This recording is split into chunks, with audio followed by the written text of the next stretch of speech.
Olá, amigos, tudo bem? Tudo na paz? E aí, como é que você está? Tudo bem? Espero que sim, né? Está feliz hoje? Pois é. Olha, aqui é o Apocalipse 13. No Apocalipse 13, fala sobre duas bestas. A besta que emerge do mar, está do versículo 1 ao versículo 10, e a besta que emerge da terra, está do versículo 11 ao versículo 18.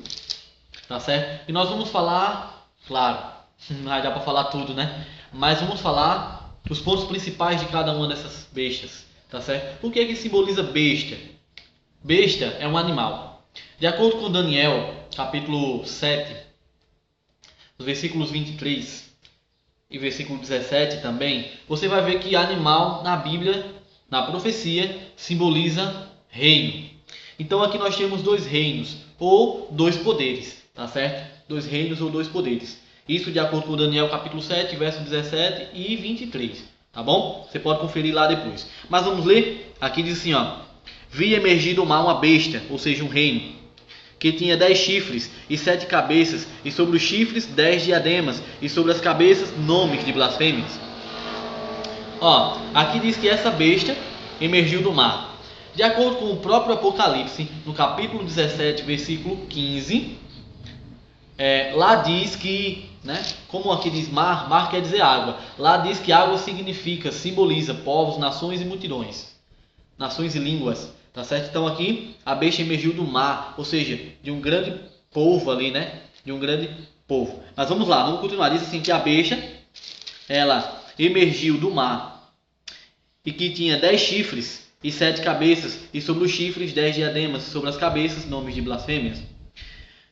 Aqui diz que ela tem 10 chifres. De acordo também com o Apocalipse, esses chifres significam poderes, significam reinos. Também está de acordo com Daniel capítulo 7. Você pode dar lá uma conferida. Tá bom? Então isso quer dizer que essa besta é um reino que surgiu do meio dos povos. E essa besta, na realidade, aqui é Roma.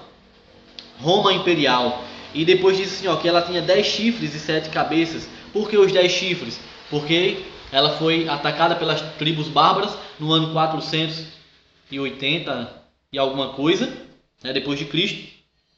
E ela foi dividida em 10 partes, tá certo? Mas aí o versículo 3... Aí o versículo 2 diz: a besta que vi era semelhante a leopardo, com os pés de urso e boca como de leão. Você viu? Aqui ele tem as características lá dos 4 animais de Daniel. Os 3 animais, aliás, lá de Daniel capítulo 7. Interessante, né? Aí continua dizendo: e deu-lhe o dragão o seu poder, o seu trono e grande autoridade. Veja que o dragão, que é o diabo, deu autoridade para esse poder que era Roma, Roma imperial. Mas aqui já não é mais Roma imperial no versículo 2. Mas aí o versículo 3 diz: então vi uma de suas cabeças como golpeada de morte, mas essa ferida mortal foi curada, e toda a terra se maravilhou seguindo a besta. Veja só, a besta, ela aqui não é símbolo simplesmente de Roma imperial, mas ela é símbolo também de Roma papal, porque a igreja romana, ela surgiu não de um lugar despovoado, mas de um lugar povoado, que era a própria Roma, né? Que era a própria Roma. Interessante porque diz assim, ó: então vi uma de suas cabeças como golpeada de morte, mas a sua ferida mortal fora curada, e toda a terra se maravilhou. Então, esse período aqui corresponde ao ano de 1798, quando o Papa Pio VI, ele foi preso. Foi um golpe muito forte na igreja, né, que perdeu a sua autoridade ali, E nesse ano aí, né, ele perdeu. O Papa Pio VI foi preso por Barthier, general de Napoleão Bonaparte. Aí o verso 4 diz: e adorarão, né, mas diz que a ferida dela foi curada. E diz assim: e adorarão o dragão, e adoraram o dragão, aliás, porque deu a sua autoridade à besta. Também adoraram a besta, dizendo: quem é semelhante à besta? Quem pode pelejar contra ela? Aí foi-lhe dado uma boca que proferia arrogância e blasfêmia, e autoridade para agir 42 meses. Você se lembra que eu falei que 42 meses 42 vezes 30 vai dar 1260 anos, vai dar 1260 dias, que equivale aos 1260 anos lá da Idade Média.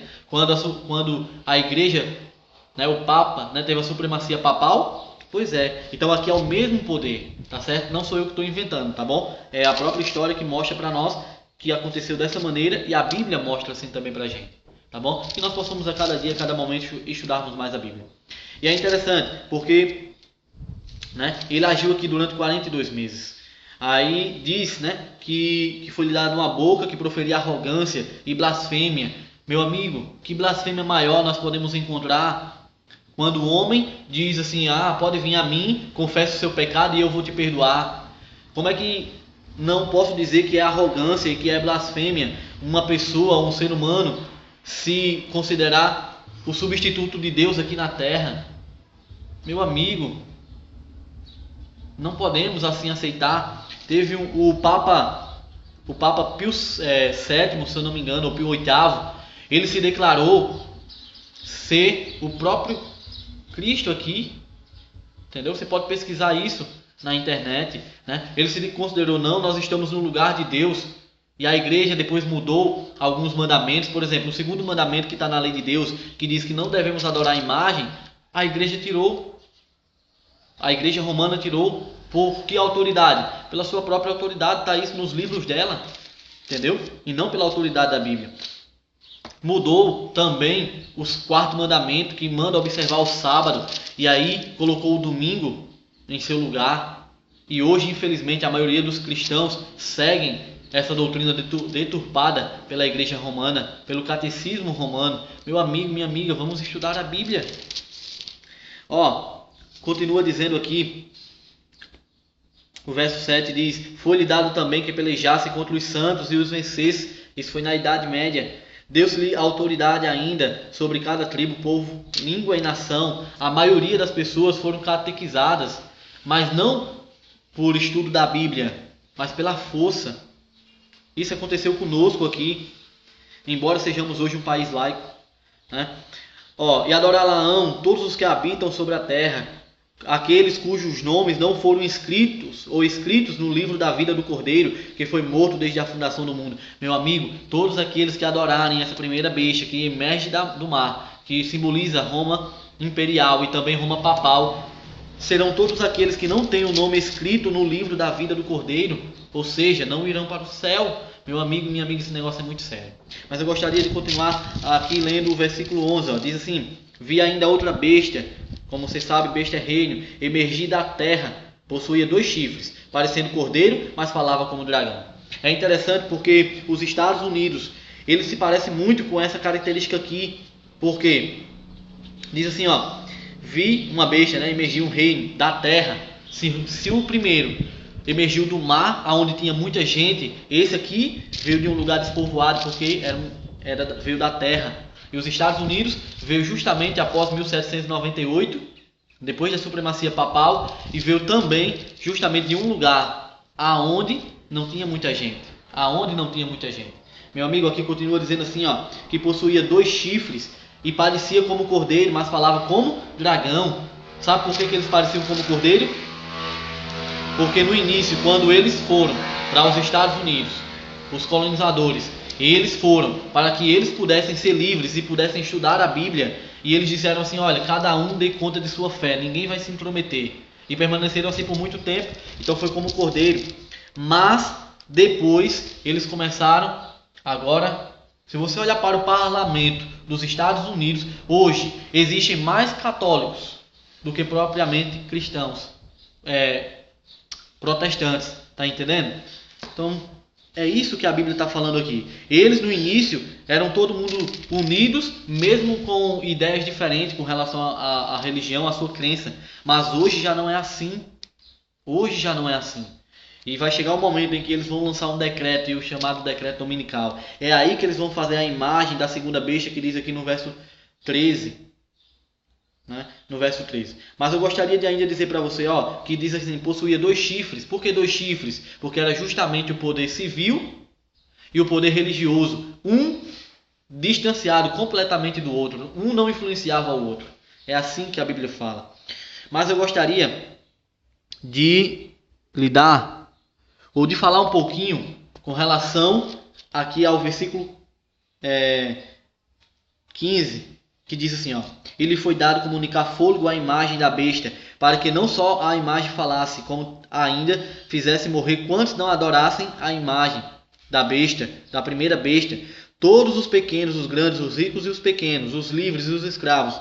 Faz com que seja dada certa marca sobre a mão direita ou sobre a fronte, para que ninguém possa comprar ou vender, senão aquele que tem a marca, o nome da besta ou o número do seu nome. Aí o verso 18 diz: Aqui está a sabedoria. Aquele que tem entendimento, calcule o número da besta, pois é número de homem. Ora, esse número é 666. Olha, eu gostaria de parar e de falar um pouquinho mais aqui para você com respeito a isso aqui. Ó, os Estados Unidos, ele vai fazer uma imagem à besta. O que é fazer uma imagem à besta? A primeira besta. É fazer com que todo mundo adore a primeira besta. Como isso? Através de um decreto. E esse decreto é o decreto dominical. Queira você acreditar ou não, é isso aí. Um dia todo mundo vai se juntar e na realidade já estão tentando. Viu? De vez em quando a gente ouve falar, lançaram um decreto para se guardar o domingo. O Papa está falando muito sobre isso, né? Nos últimos tempos, porque isso é para a família. Então isso é bíblico, meu amigo. Isso é bíblico. Mas eu gostaria de dizer para você o seguinte: tem muita gente que fica preocupado com esse chip aí que vai ser implantado na mão, que já estão falando lá nos Estados Unidos, que estão falando não sei por onde e tudo mais. E diz: nossa, isso aí é a marca da besta. Meu amigo, deixa eu dizer uma coisa bem séria para você. Sincero, de todo o coração. Não se preocupa com marca da besta. Se preocupa em servir a Deus, em estudar a sua palavra. Isso é o mais importante. Isso é o mais importante. Tá entendendo? Por que isso é mais importante? Porque Ezequiel capítulo 20, versículo 12, versículo 20 também, e também Números capítulo 13, verso 31, diz que o selo, que é a marca de Deus, é o sábado. Então qual é o selo do diabo? Qual é a marca da besta? Claro, é o domingo ou qualquer outro dia que vai contra o mandamento de Deus que diz que é para guardar o sábado. Então deixa eu dizer uma coisa para você. Olha, por algum tempo eu já estive preocupado com esse tipo de marca da besta, mas hoje eu não vivo mais preocupado com isso. Eu vivo preocupado em estar preparado para quando Jesus voltar. Porque é o seguinte: se eu guardar o sábado e se eu entender que a Bíblia diz que é para mim guardar o sábado, porque existe mais de 170 textos falando sobre isso. Se eu entender isso, em algum momento eu vou ser perseguido e eu vou correr. E é claro, se eu for correr eu não vou receber essa marca, esse chip. Esse chip só vai receber quem for guardar o domingo. Por quê? Quem vai guardar o domingo vai ficar nas cidades normais. E a Bíblia fala sobre isso, a gente vai falar um pouquinho mais sobre isso. Mas eu quero dizer para você o seguinte: que não tem como a marca do diabo, a marca da besta, ser um chip. Porque a marca de Deus é o sábado, é um dia e não uma coisa. Então, o contrário dessa marca de Deus é a marca da besta, que é o domingo ou qualquer dia da semana que ficar em paralelo ao dia do Senhor. Então, por isso, estude mais a Bíblia, esteja atento e esteja principalmente preparado para quando o Senhor Jesus voltar. Valeu? Deixa eu terminar dizendo para você a promessa do Senhor: Eis que venho sem demora, conserva o que tens para que ninguém tome a tua coroa. Um abraço e fica com Deus.